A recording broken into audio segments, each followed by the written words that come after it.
Good afternoon. Welcome to the Midday Mull for Wednesday, the 27th of October.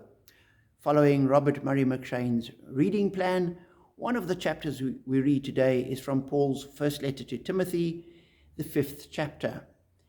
In verse 23, it says, "Stop drinking only water and use a little wine because of your stomach and your frequent illnesses."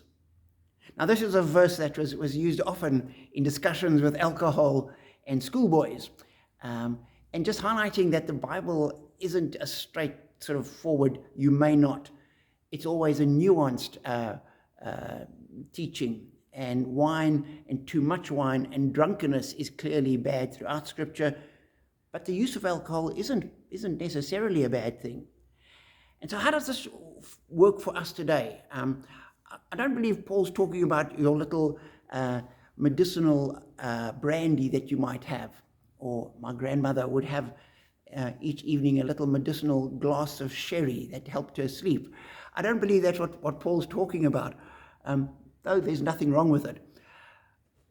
But if we translate what Paul's saying to Timothy, as I read that, I think Paul's saying to Timothy, look after your health and do what you can and what is necessary to guard your health. Now, in the ancient world, water was often a source of infection because water sources were polluted and the water wasn't treated. The notion of boiling water before you consumed it came much, much later. And so drinking water would often lead to illness, whereas wine didn't have that problem. And so Paul's saying to Timothy, don't drink only water, use wine. Look after yourself. Do what you can to protect yourself.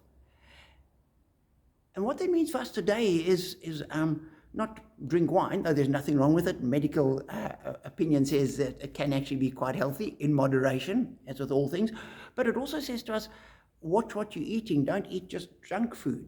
Make sure you're eating healthily. Make sure you're exercising enough. Make sure you're doing those things which promote your health. And in the world today, if you can, go and get your COVID vaccination, because that will help protect you.